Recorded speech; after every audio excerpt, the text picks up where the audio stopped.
What's up guys, it's your boy Milano Miguel, back at it again with another video. Today's episode 8 of the AC Milan vlog series, season 2, so here we go.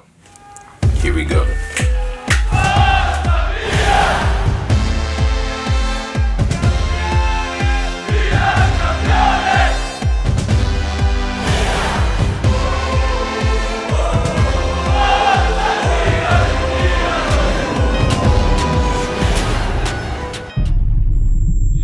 International break is finally over.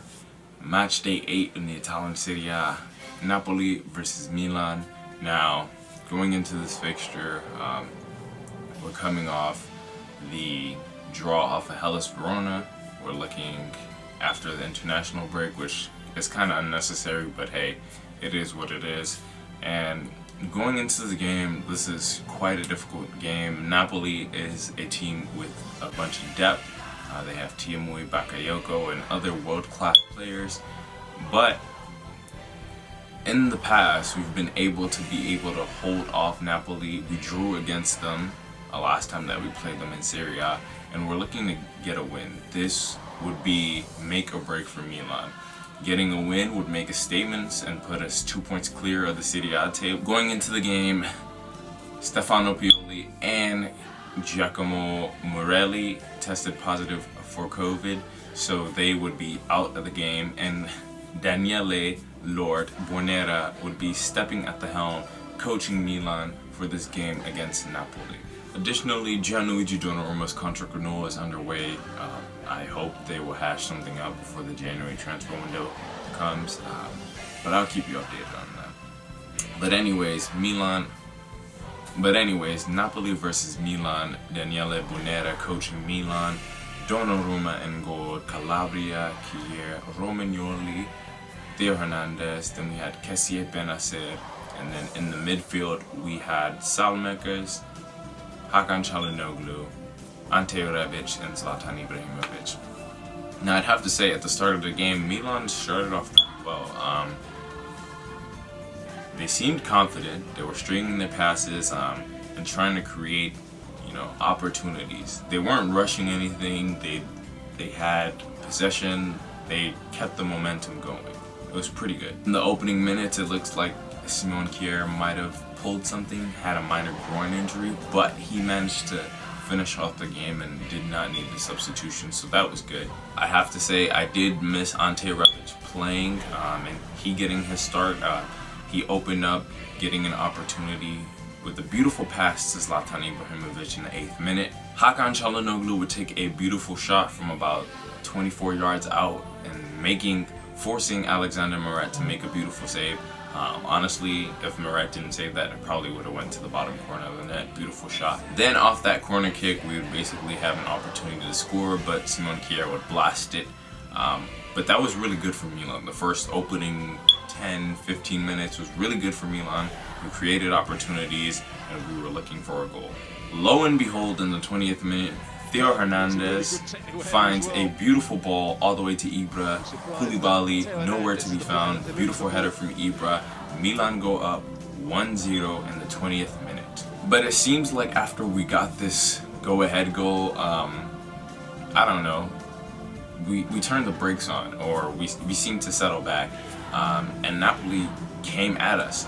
They started to create opportunities and they wanted to find a response to our goal. Gianluigi Donnarumma would come to the rescue from Dries Ciro Mertens, who is the all-time top scorer of Napoli.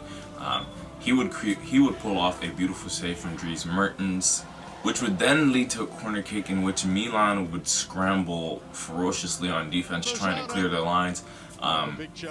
You could see after these attacks were coming in that Donnarumma was visibly irritated with his defense, saying that it's too easy for Napoli and we need to tighten up and be more concentrated on defense. And I'm not gonna lie, watching from after the 20th minute to halftime, we were absolutely lucky to not concede. I thought we were going to concede before halftime. I tweeted it. I said we would be lucky if we did not concede before halftime. And we managed to pull that off. So halftime, Milan 1, Napoli 0. Yeah, like I said, it wasn't a bad first half. It was a pretty decent first half. The first 20 minutes was really good, but then we kind of, plateaued a bit and went down. But nevertheless, we didn't concede a goal and we go into halftime 1-0 up, which is fine. So then in the 54th minute, Ante Rebic would end up finding Ibra again, once again. Ibra would end up scoring with his knee, putting it in the back of the net. Milan go up 2-0 in the 54th minute. Impressive performance from Zlatan. I believe he scored 11 goals right now and is currently at the top of the table for the Capocannoniere race. I think him and Lukaku could honestly, be up there for this race. But we'll see how that turns out. But then about 10 minutes later, in the 63rd minute, just lazy playing. Kessié, bad pass, and ends up getting intercepted by Napoli. And they end up finding a way to get it into the back of the net. Dries Mertens wide open in the box, nobody really marking him, Romagnoli nowhere to be found. And yeah, in the 6-yard box, he just slots it into the bottom corner. They grab a goal back, Milan 2, Napoli 1. I mean, honestly, that was kind of a silly goal to concede. We didn't really need that, but we did have another goal lead, so we would be fine. But then there was a turn of events. So Tiemoué Bakayoko, who played for Milan back when Gattuso was at Milan, he was on loan from Chelsea, is currently on loan at Napoli with Gattuso, ends up getting a second yellow card in the 65th minute with a silly tackle on Theo Hernandez. Didn't get the ball, clipped his ankle. Second yellow card, gets a red card, gets sent off, Bakayoko out. And that really changed the face of the game. Had he not gotten the yellow card, maybe Napoli could have mustered something for a draw. But he got that yellow card and everything shifted once Napoli went to 10 men. Alexis Salmakers and Ante Rebic would come off, being replaced by Samu Castillejo and Johns Peter Hogg. Now, in my opinion, I didn't think Castillejo was the right move, but I'm assuming that this came from Pioli, and it is what it is. Zlatan would then exit the game in about the 79th minute with what looks like a hamstring strain. I don't think it's a cramp, and I don't think he pulled it, because if he pulled it, he wouldn't be walking. But he might be out for 1 to 2 weeks. Renzo Colombo replaced him, and then Hakan Çalhanoğlu would come off in the 87th minute, replaced by Rade Krunic. I thought Brahim Diaz would have featured, but that didn't happen. Lorenzo Colombo did create an opportunity in about the 90th minute.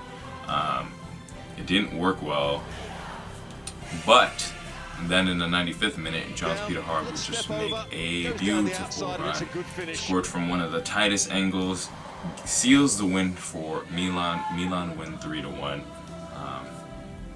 Nothing else you can say about it. Win. Statement win. We go 2 points clear of the table with Sassuolo trailing behind us. Really good.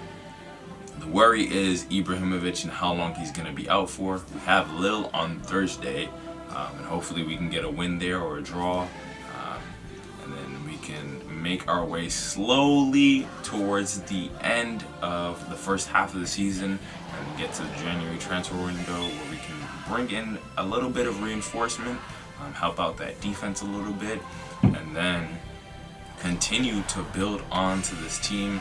I think this win is a statement win. It really puts us up there as contenders and not just top 4. And if Milan can continue to bring this mentality, this fight to win, this energy, I think they can honestly pull off an upset and even win the Serie A. We're gonna dream big.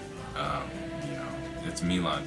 We haven't won at the Sao Paolo for 10 years, since 2010, and we managed to pull that off for the first time. Anything can happen, anything's up for grabs. We're still undefeated in Serie A. I don't know who's going to defeat us, but I'm loving it. Thank you, Daniele Bonera, for leading us to victory against the Napoleans.